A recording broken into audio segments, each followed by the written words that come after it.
Hello students, आपका welcome है मेरे यूट्यूब चैनल पे। जैसे कि आप सबको पता है कि एलडीसी के एग्ज़ाम आने वाले हैं, तो जो एलडीसी का मेन सिलेबस है उसमें साइंस और मैथ का जितना भी पोर्शन है वो बहुत ज़्यादा है। तो आज से हमने कुछ क्लासेस शुरू की है साइंस की, जिसमें जिसमें मैं आपको साइंस के रिगार्डिंग नोट्स हैं वो अवेलेबल करवाऊँगी और जितना भी कंटेंट है वो आपको मैं पढ़ाऊँगी। तो आपको कोई भी क्वेश्चन हो तो आप कमेंट में डाल सकते हैं। तो आज हम फर्स्ट टॉपिक शुरू कर रहे हैं जिसका नाम है मानव स्वास्थ्य एवं रोग। तो फर्स्ट टॉपिक है प्रतिरक्षा तंत्र। इसकी शब्दावली: प्रतिरक्षा शरीर की रोग या रोगाणु या रोगजनक से लड़ने की क्षमता हमारी प्रतिरक्षा कहलाती है। दूसरा है प्रतिजन, वे कारक जो शरीर में प्रतिरक्षी के उत्पादन को प्रेरित करते हैं या रोग का कारण होते हैं। थर्ड है प्रतिरक्षी, यानी शरीर में प्रतिजन के प्रवेश करने के बाद लिम्फोसाइट द्वारा स्रावित होने वाली ग्लाइकोप्रोटीन प्रतिरक्षी कहलाते हैं। ये जितने भी की पॉइंट्स है, जो की वर्ड्स आ रहे हैं, इनका एक्सप्लेन आपको आगे मिल जाएगा। इसके बाद है वेनम, विशेष प्रकार के कीटों तथा सांपों से प्राप्त होने वाला विषैला पदार्थ। फिर है प्रतिसीरम, विशेष प्रकार के जंतुओं के सीरम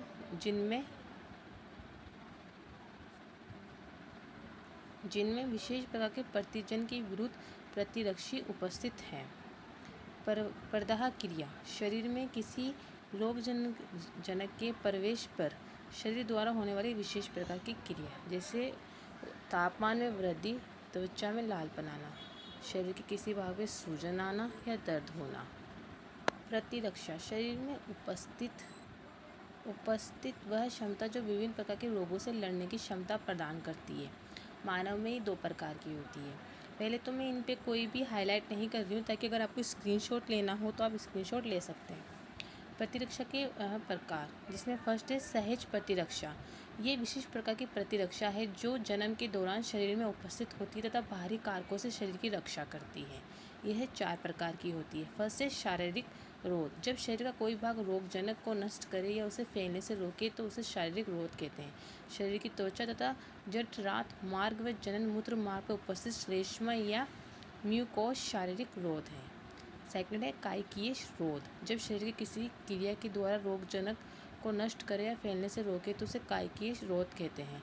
जैसे आमाशय से अम्ल का निकलना, मुख से लार का निकलना, आँख से आंसू निकलना, कर्ण से कर्ण भूख का निकलना कायकीय रोध का उदाहरण है।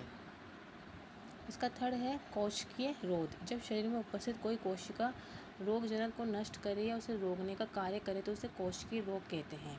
उदाहरण रक्त में उपस्थित ओबीसी कोशिकीय रोध का उदाहरण है। साइटोकाइन प्रभाव, विषाणु संक्रमित कोशिकाएं इंटरफेरोन नामक प्रोटीन का स्रवण करती है जो अन्य आसपास की कोशिकाओं को संक्रमण से बचाती है। अब प्रतिरक्षा का सेकंड जो टाइप है वो है उपार्जित प्रतिरक्षा। वह प्रतिरक्षा जो जन्म के बाद बाहरी माध्यम से शरीर में प्रवेश करती है, 2 प्रकार की होती है। फर्स्ट सक्रिय उपार्जित प्रतिरक्षा, जब शरीर के लिए बनाए गए प्रतिजन निष्क्रिय रूप में शरीर में प्रवेश करवाए जाते हैं तो इसे सक्रिय उपार्जित प्रतिरक्षा कहते हैं। ये प्रतिरक्षा धीमी गति से कार्य करती है, परंतु इसका प्रभाव लंबे समय तक रहता है, जैसे शिशु अवस्था में लगने वाला टीकाकरण यानी चेचक प्लस पोलियो की खुराक। इसके दूसरा टाइप है निष्क्रिय उपार्जित प्रतिरक्षा। इस प्रकार की प्रतिरक्षा में शरीर के लिए बनाए गए प्रतिरक्षी अणुओं को सीधे शरीर में प्रवेश करवाए जाते हैं। ये प्रतिरक्षा तेज गति से कार्य करती है, परंतु इसका प्रभाव थोड़े समय तक रहता है, जैसे डेंगू, मलेरिया जैसे सामान्य रोगों में लगने वाले टीके। माता से अपरा के माध्यम से शिशु को मिलने वाले प्रतिरक्षी अणु तथा माँ के प्रथम दूध कोलेस्ट्रॉम में उपस्थित प्रतिरक्षी अणु निष्क्रिय उपार्जित प्रतिरक्षा होते हैं। लसिकाएं अंग, मानव शरीर के वे अंग जहाँ लसिकाणुओं का परिपक्वन, प्रादुर्भवन व प्रतिजन के साथ क्रिया होती है, उन्हें लसिकाएं अंग कहा जाता है। ये 2 प्रकार के होते हैं। फर्स्ट प्राथमिक लसिकाएं अंग, मानव शरीर के वे अंग जहाँ अपरिपक्व लसिकाणु प्रतिजन संवेदनशील लसिकाणु में परिवर्तित होते हैं, प्राथमिक लसिकाएं अंग कहलाते हैं। हमारे शरीर में थाइरॉइड ग्रंथि व अस्थि मज्जा प्राथमिक लसिकाएं अंग हैं। द्वितीय लसिकाएं अंग, मानव शरीर के वे अंग जहाँ परिपक्व लसिकाणु प्रतिजन के साथ जुड़कर एक प्रभावी कोशिका का निर्माण करती है, जैसे हमारे शरीर में पीलिया, लसिका ग्रंथि, टॉन्सिल, क्षुद्रांत के पैर, पेच परिकोशिका द्वितीयक लसिकाएं अंग है।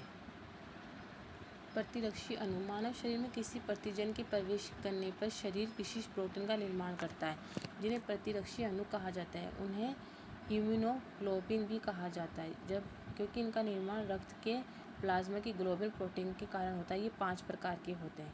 फर्स्ट, आईजी गामा प्रतिरक्षी अणु। ये प्रतिरक्षी अणु मानव शरीर में सर्वाधिक 75% मात्रा में पाया जाता है।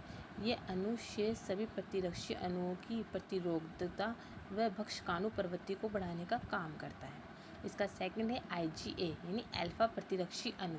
इसे स्रावी प्रतिरक्षी अणु भी कहा जाता है, क्योंकि ये उन्हीं पदार्थों में पाया जाता है जिनका शरीर से स्रवण होता है। ये मुख की लार, अमाशय के अम्ल, आँख के आंसू व माँ के प्रथम दूध में पाए जाते हैं। थर्ड है आईजीएम ह्यूम्यू प्रतिरक्षी अणु। इसे म्यू प्रतिरक्षी अणु कहते हैं। ये सबसे बड़ा प्रतिरक्षी अणु है। ये संक्रमक स्थल पर सबसे पहले पहुंचने वाला प्रतिरक्षी अणु है। फिर है आईजीडी डेल्टा प्रतिरक्षी अणु। ये एकल प्रतिरक्षी अणु है। ये प्रतिजन ग्राही के रूप में कार्य करता है, क्योंकि ये प्रतिजन से जुड़ता है। फिर है आईजीई एप्सिलॉन प्रतिरक्षी अणु। ये प्रतिरक्षी अणु शरीर में सबसे कम मात्रा में उपस्थित रहता है। ये शरीर में त्वचा तथा फेफड़ों में उपस्थित रहता है। ये शरीर में होने वाली एलर्जी से रक्षा करता है। कवक जनित रोग। अब हम रोगों के बारे में पढ़ेंगे। पहला है वे रोग जो कवक से फैलते हैं, उन्हें कवक जनित रोग कहते हैं और वो कवक जनित रोग की श्रेणी में आते हैं। कवक मुख्यतः बहुकोशिकीय सजीव होते हैं, परंतु ईस्ट एक कोशिकीय जीव है। कवक में पादपों की तरह कोशिका भित्ति पाई जाती है, जो काइटिन से बनी होती है तथा जंतु की तरह भोजन का संचय ग्लाइकोजन के रूप में करती है। कवक से होने वाले रोग। फर्स्ट है एथलीट फुट रोगजनक। ये रोग माइकोस्पोरम व ट्राइकोफाइटोन कवक से होते हैं। इसका संक्रमण इस रोग के कवक मिट्टी में पाए जाते हैं, अतः जो व्यक्ति मिट्टी पर नंगे पैर घूमता है उनमें रोग संक्रमित मिट्टी से फैलता है। इस रोग में रोगी की पैरों की उंगलियों के मध्य छोटे छोटे लाल रंग के दाने निर्मित हो जाते हैं, जिन पर खुजली होती है। इसके बचाव और उपचार। यदि बेकिंग सोडा, आयोडीन तथा हाइड्रोजन पेरोक्साइड H2O2 का उपयोग संक्रमित क्षेत्र में किया जाए तो इस रोग को दूर किया जाता है। फिर ये दांत रोगजनक। ये रोग माइकोस्पोरम, ट्राइकोफाइटोन व स्पिडमराफाइटोन कवक द्वारा होता है। संक्रमण हवा में फैले कवकों से ये फैलता है। लक्षण। इस रोग में रोगी की त्वचा पर लाल व गोल धब्बे निर्मित होते हैं। इसके बचाव व उपचार। रोगी को एजोली नामक औषधि का उपयोग कराना चाहिए। टीनिया क्रोसिस रोगजनक। ये रोग ट्राइकोफाइटोन रूबन कवक से होता है। संक्रमक। ये रोग संक्रमित व्यक्ति के उपयोग में ली गई वस्तुओं के उपयोग से फैलता है। लक्षण। रोगी की त्वचा पर लाल रंग के छोटे छोटे दाने निर्मित हो जाते हैं। इसके बचाव है एलिलामिन औषधि का उपयोग करना। खाज। ये दाग का ही रूप है जब हमें खुजली होती है। इसके रोग फैलने का कारण ये रोग स्केरिस स्केबिज कवक से होता है। ये आप कवक के नाम याद कर लीजिए, क्योंकि ये जो आप मिलान करते हैं सही मिलान, तो उसके सामने आ जाता है कि इस कवक के इस विषाणु से जो कवक का नाम है उससे कौन सी वाली बीमारी होती है। संक्रमक। यह रोग दूषित जल या किसी संक्रमित व्यक्ति की वस्तु के उपयोग से फैलता है। लक्षण। रोगी की त्वचा पे खुजली होती है तथा त्वचा सफ़ेद हो जाती है। इसके बचाव। इस रोग के उपचार हेतु पोटेशियम परमैंगनेट या लाल दवा युक्त जल का प्रयोग किया जाता है। व्यक्ति की शारीरिक स्वच्छता का ध्यान रखना चाहिए। इसमें गंजापन। यह एलोपेसिया भी कहा जाता है। ये रोग टीनिया कैपिटिसिस के कारण होता है। संक्रमण। ये रोग किसी पशु के संपर्क में आने से या संक्रमित व्यक्ति की वस्तु के उपयोग से फैलता है। रोगी के सिर की त्वचा का सूख होना, पुड़ीदार होना, सिर पे बाल रहित निशान, बालों का झड़ना। इसके बचाव। एक अच्छे चिकित्सकीय परामर्श लेना। इसके साथ ही हमें जब हम बाल बांधते तो हमें किसी का कंघा, तेल वगैरह यूज़ नहीं करना चाहिए। दमा अस्थमा रोग होता है। ये रोग एस्परजिलस फ्यूमिग्रेट्स कवक से होता है।